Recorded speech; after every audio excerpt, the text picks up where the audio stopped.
आमच्या प्रशांतने एका झटक्यामध्ये CA exam पार केली आणि त्याने हे स्वतःसाठी तर केलंच आहे, पण संस्थेसाठी एक मोठं कौतुकाचं काम. कारण इथून पुढे ही जी छोटी छोटी मुलं आहेत, बाकीची मुलं आहेत, त्यांना एक प्रेरणा म्हणून, प्रेरणा स्तोत्र म्हणून त्याचं गौरव होणार आहे. आणि या प्रेरणेमुळे या लोकांना आता ज्यांनी भाषणं केली, ज्यांनी डान्स केले, आता आमची एक अजून मुलगी सीए करते, तिने प्रथम सीएचा फर्स्ट फाउंडेशन एका झटक्यामध्ये फाउंडेशन तिने क्लिअर केलेले आहे. तर त्याच्यामध्ये फॉलोअप लाईनमध्ये आहेत आमच्याकडे विद्यार्थी. तर मी प्रशांतला एक असं सांगतो की पुढे येणार. प्रशांत हा केवळ आमच्या संस्थेसाठी नाही तर देशासाठी, महाराष्ट्रासाठी एक गौरव बनेल.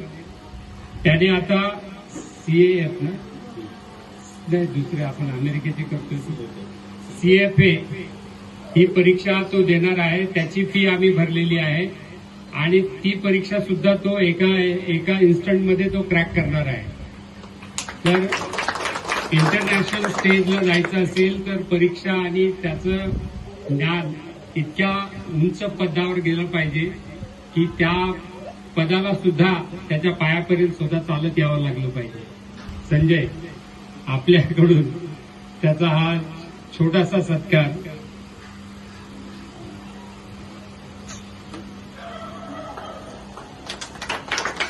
माणसाच्या अंगामध्ये जिद्द असली तर कुठलीही गोष्ट इम्पॉसिबल नाही. फक्त जिद्द असणं जरुरी आहे आणि जिद्दीच्या जोरावरच माणूस पुढे जाऊ शकतो.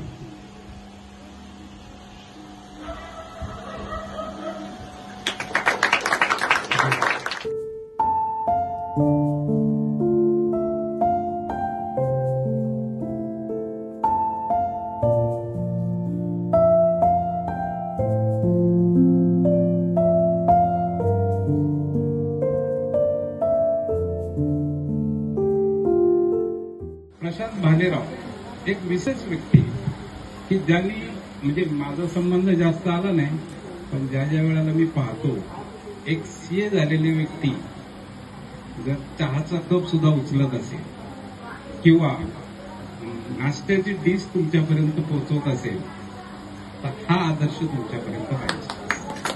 कारण माणसाला यश मिळतं, पण त्या यशामधून जो आपण जमिनीवर आहे हे लक्षात राहिलं पाहिजे आणि ते प्रशांत भालेरावांच्याकडे आहे. म्हणून मी जाधव साहेबांना सांगितलं की जाधव साहेब यांचा विशेष सत्कार मंत्र्यांच्या हस्ते करायचा आणि मला सगळ्या पेपरमध्ये आणायचं आणि त्यांनाही त्याचा उपयोग झाला पाहिजे.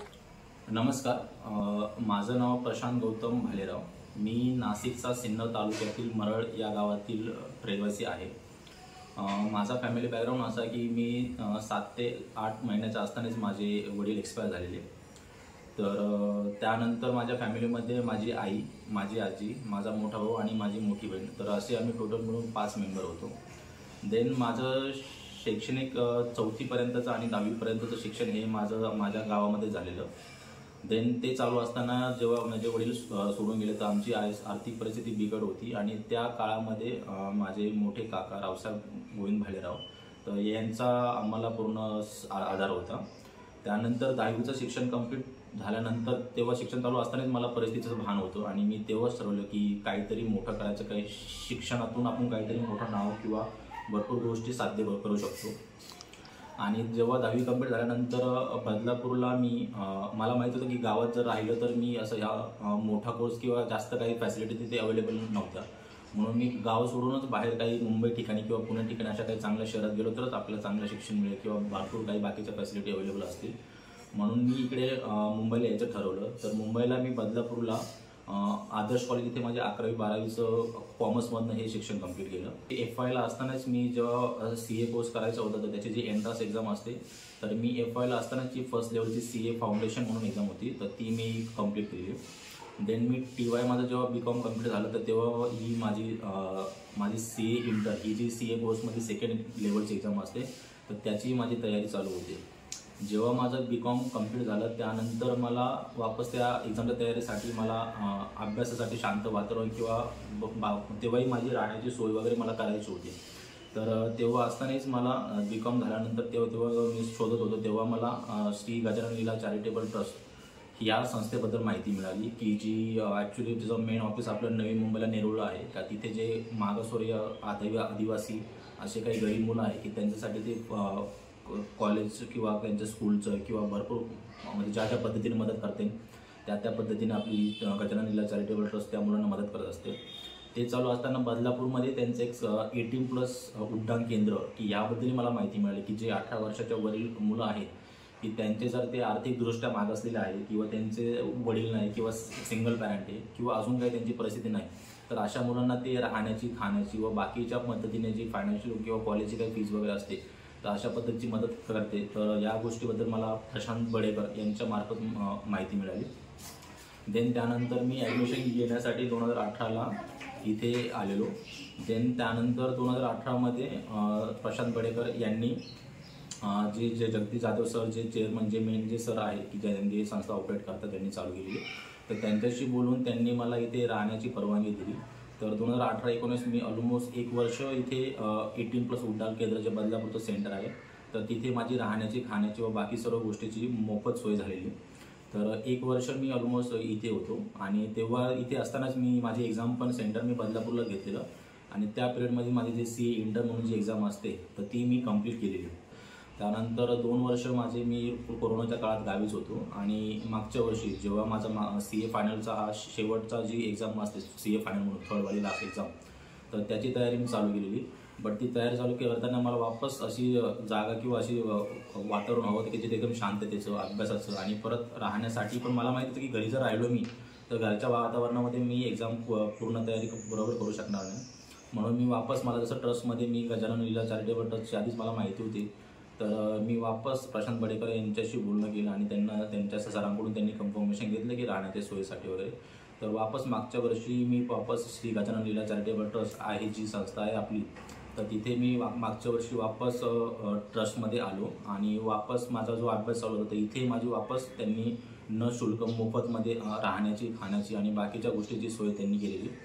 आणि यावर्षी मग मेचा जो माझा अटेम्प्ट होता तर त्यावर्षी मी माझी एक्झाम पूर्ण केली आणि त्या एक्झाममध्ये मला ही पासही झालो. तर अशी ही सर्व माझी जर्नी होती. या जर्नीमध्ये माझे जेवढे नातेवाईक रिलेटिव्ह माझे काका आणि ऑब्व्हियसली श्री गजानन लीला चॅरिटेबल ट्रस्ट की जेव्हा माझा शेवटचा टप्पा होता त्या शेवटच्या टप्प्यात मला जेव्हा खरंच गरज होती त्या टप्प्यामध्ये त्या टायमिंगमध्ये मला वेळ न वाया जातो जेव्हा गजानन लीला चॅरिटेबल ट्रस्टने जी संधी मला जो चान्स त्यांनी त्या अभ्यासासाठी दिला आणि त्याचं मी त्यांना फळही दिलं वगैरे.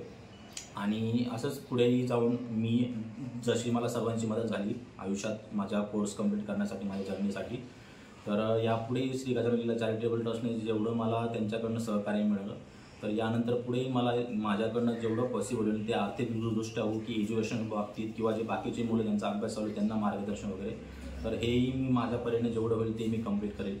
आणि जेव्हा मी गजानन लीलामध्ये एंटर झालो होतो तर तेव्हा मी फक्त प्रशांत भालेराव म्हणून होतो आणि जेव्हा मी आता गजानन लीलाच्या बाहेर पडतो तर मी CA प्रशांत भालेराव म्हणून बाहेर पडतोय. तर याचा मला अभिमान वाटतो आणि मी वापस एकदा सर्वांना माझे नातेवाईक आणि श्री गजानन लीला चॅरिटेबल ट्रस्ट यांना मी धन्यवाद बोलतो. ठीक आहे.